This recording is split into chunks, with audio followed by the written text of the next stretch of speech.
Hi everybody, it's Stacey here, and I'm gonna help my husband make some meatloaf today, and he needs some fresh parsley.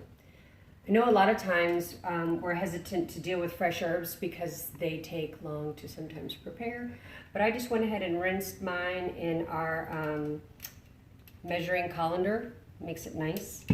And then I'm gonna put them on a paper towel because when we use the herb mill, which I'll show you next, they need to be really dry. This is our herb stripper, and check that out, just nice and quick.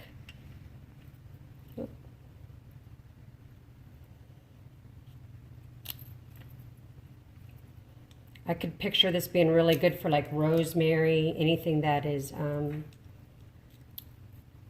leggy. All right, the next step will be to do our herb mill, and we'll show you that in a few minutes. Thanks. So our next step is to use our herb mill, and it has a non-stick bottom, but really what this is used for is after you're done with the herbs, you could pop them right into your case to save. So I dried out the parsley as much as I could on the paper towel. That helps because sometimes it'll stick in here. So I'm going to put the ceramic ball that comes with it at the bottom. And this is to help move the herbs around, but it doesn't bruise them. And put the top back on, or the mechanism.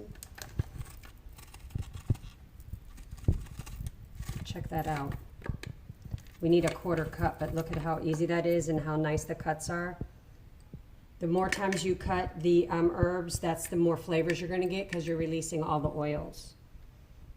And then if you have leftover, here is our herb tray. And I've heard some tips. You could do some chicken broth or olive oil, and then whatever fresh herbs you want to put in there. They'll freeze, and then you can pop them out, and you'd have them for your next recipe. Unlike sometimes we buy the herbs and then use half of it, and when we go back to use the other half, they're all wilted and unappetizing and can't be used. All right? Thanks so much. The last thing that I wanted to show you, because I actually just found this out yesterday by accident, is after you're done using it, to take it apart. Before I was just trying to rinse it and let it dry, and then the second time I went to go use it, it wouldn't, like, stuff wasn't coming out as nice. So I teased everybody and said that the words are pampered, not perfect, but I try not to use those very often at a show.